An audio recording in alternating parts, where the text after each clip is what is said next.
La bergère et le ramoneur d'Hans Christian Andersen. As-tu jamais vu une très vieille armoire de bois noircie par le temps et sculptée de fioritures et de feuillages? Dans un salon, il y en avait une de cette espèce, héritée d'une aïeule, ornée de haut en bas de roses, de tulipes et des plus étranges volutes entremêlées de têtes de cerf au grand bois. Au beau milieu de l'armoire se découpait un homme entier, tout à fait grotesque. On ne pouvait vraiment pas dire qu'il riait, il grimaçait. Il avait des pattes de bouc, des cornes sur le front et une longue barbe. Les enfants de la maison l'appelaient le sergent-major général commandant en chef Faux-Pied-de-Bouc. Évidemment, peu de gens portent un tel titre, et il est assez long à prononcer, mais il est rare aussi d'être sculpté sur une armoire. Quoi qu'il en soit, il était là. Il regardait constamment la table placée sous la glace, car sur cette table se tenait une ravissante petite bergère en porcelaine, portant des souliers d'or, une robe coquettement retroussée par une rose rouge, un chapeau doré et sa houlette de bergère. Elle était délicieuse. Tout près d'elle se tenait un petit ramoneur, noir comme du charbon, lui aussi en porcelaine. Il était aussi propre et soigné que quiconque. Il représentait un ramoneur, voilà tout, mais le fabricant de porcelaine aurait aussi bien pu faire de lui un prince, c'était tout comme. Il portait tout gentiment son échelle, son visage était rose et blanc comme celui d'une petite fille, ce qui était une erreur, car pour la vraisemblance, il aurait pu être un peu noir aussi de visage. On l'avait posé à côté de la bergère, et puisqu'il en était ainsi, ils s'étaient fiancés, ils se convenaient, jeunes tous les deux, de même porcelaine et également fragiles. Tout près d'eux et bien plus grand, était assis un vieux Chinois en porcelaine qui pouvait hocher de la tête. Il disait qu'il était le grand-père de la petite bergère.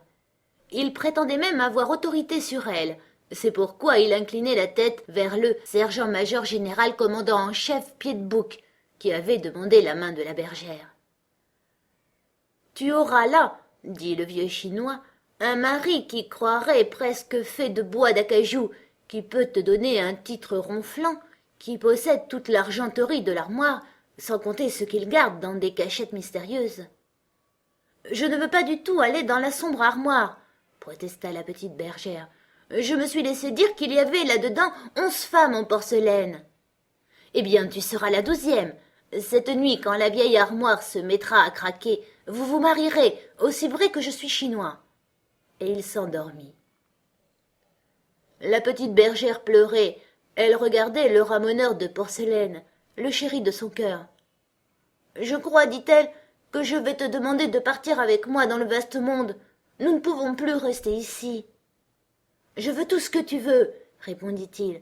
Partons immédiatement. Je pense que mon métier me permettra de te nourrir. »« Je voudrais déjà que nous soyons sains et saufs au bas de la table, dit-elle. Je ne serai heureuse que quand nous serons partis. » Il la consola de son mieux et lui montra où elle devait poser son petit pied sur les feuillages sculptés longeant les pieds de la table. Son échelle les aida du reste beaucoup. Mais quand ils furent sur le parquet et qu'ils levèrent les yeux vers l'armoire, ils y virent une terrible agitation. Les cerfs avançaient la tête, dressaient leur bois et tournaient le cou. Le sergent-major général commandant-chef Faux-Pied-de-Bouc bondit et cria « Il se sauve! Il se sauve !» Effrayés, les jeunes gens sautèrent rapidement dans le tiroir du bas de l'armoire. Il y avait là 4 jeux de cartes incomplets et un petit théâtre de poupées monté tant bien que mal. On y jouait la comédie. Les dames de carreau et de cœur, de trèfle et de pique, assises au premier rang, s'éventaient avec leurs tulipes. Les valets se tenaient debout derrière elles et montraient qu'ils avaient une tête en haut et une tête en bas, comme il sied quand on est une carte à jouer. La comédie racontait l'histoire de 2 amoureux qui ne pouvaient pas être l'un à l'autre. La bergère en pleurait. C'était un peu sa propre histoire. « Je ne peux pas le supporter, » dit-elle. « Sortons de ce tiroir. » Mais dès qu'ils furent à nouveau sur le parquet, Levant les yeux vers la table, ils aperçurent le vieux Chinois réveillé qui vacillait de tout son corps. Il s'effondra comme une masse sur le parquet. « Voilà le vieux Chinois qui arrive !» cria la petite bergère, et elle était si contrariée qu'elle tomba sur ses jolis genoux de porcelaine. « Une idée me vient, » dit le ramoneur. « Si nous grimpions dans cette grande potiche qui est là dans le coin, nous serions couchés sur les roses et la lavande et pourrions lui jeter du sel dans les yeux quand il approcherait. »« Cela ne va pas, » dit la petite. « Je sais que le vieux Chinois et la potiche ont été fiancés. Il en reste toujours un peu de sympathie. Non, il n'y a rien d'autre à faire pour nous que de nous sauver dans le vaste monde. » « As-tu vraiment le courage de partir avec moi? As-tu réfléchi combien le monde est grand et que nous ne pourrons jamais revenir ?»« J'y ai pensé, » répondit-elle. Alors le ramoneur la regarda droit dans les yeux et dit : « Mon chemin passe par la cheminée. As-tu le courage de grimper avec moi à travers le poêle, d'abord le foyer, puis le tuyau où il fait nuit noire? Après le poêle, nous devons passer dans la cheminée elle-même. À partir de là, je m'y entends. Nous monterons si haut qu'ils ne pourront pas nous atteindre, et tout en haut, il y a un trou qui ouvre sur le monde. » Il la conduisit à la porte du poêle. « Oh, que c'est noir !» dit-elle. Mais elle le suivit à travers le foyer et le tuyau noir comme la nuit. « Nous voici dans la cheminée !» cria le garçon. « Vois, vois, là-haut brille la plus belle étoile !» Et c'était vrai. Cette étoile semblait leur indiquer le chemin. Ils grimpaient et rampaient. Quelle affreuse route! Mais il la soutenait et l'aidait. Il lui montrait les bons endroits où appuyer ses fins petits pieds, et ils arrivèrent tout en haut de la cheminée, où ils s'assirent épuisés. Il y avait de quoi. Au-dessus d'eux, le ciel et toutes ses étoiles. En dessous, les toits de la ville. Ils regardaient au loin, apercevant le monde. Jamais la bergère ne l'aurait imaginé ainsi. Elle appuya sa petite tête sur la poitrine du ramoneur et se mit à sangloter si fort que l'or qui garnissait sa ceinture craquait et tombait en morceaux. « C'est trop, » gémit-elle, « je ne peux pas le supporter. Le monde est trop grand. Que ne suis-je encore sur la petite table devant la glace? Je ne serai heureuse que lorsque j'y serai retournée. Tu peux bien me ramener à la maison, si tu m'aimes un peu. » Le ramoneur lui parla raison, lui fit souvenir du vieux Chinois, du sergent-major général commandant-chef Faux-Pied-de-Bouc, mais elle pleurait de plus en plus fort.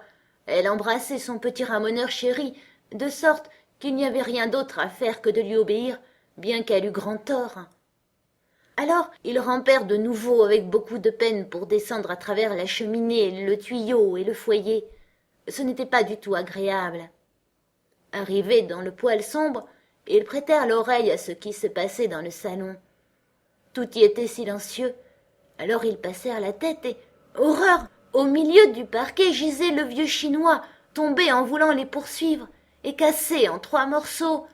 Il n'avait plus de dos, et sa tête avait roulé dans un coin. Le sergent-major général se tenait là où il avait toujours été, méditatif. « C'est affreux, » murmura la petite bergère. « Le vieux grand-père est cassé et c'est de notre faute. Je n'y survivrai pas. » Et de désespoir, elle tordait ses jolies petites mains. « On peut très bien le requinquer, » affirma le ramoneur. « Il n'y a qu'à le recoller, ne sois pas si désolé. Si on lui colle le dos, et si on lui met une patte de soutien dans la nuque, il sera comme neuf et tout prêt à nous dire de nouveau des choses désagréables. Tu crois vraiment ?»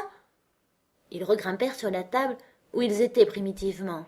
« Nous voilà bien avancés, dit le ramoneur. Nous aurions pu nous éviter le dérangement. »« Pourvu qu'on puisse recoller le grand-père.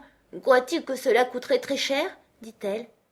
La famille fit mettre de la colle sur le dos du Chinois et un lien à son cou, et il fut comme neuf, mais il ne pouvait plus hocher la tête.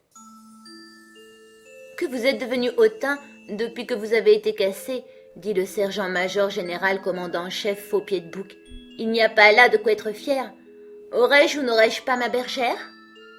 Le ramoneur et la petite bergère jetaient un regard si émouvant vers le vieux Chinois. Ils avaient si peur qu'ils disent oui de la tête, mais ils ne pouvaient plus la remuer. Et comme il lui était très désagréable de raconter à un étranger qu'il était obligé de porter un lien à son cou, les amoureux de porcelaine restèrent l'un près de l'autre, bénissant le pansement de grand-père, et cela jusqu'au jour où eux-mêmes furent cassés.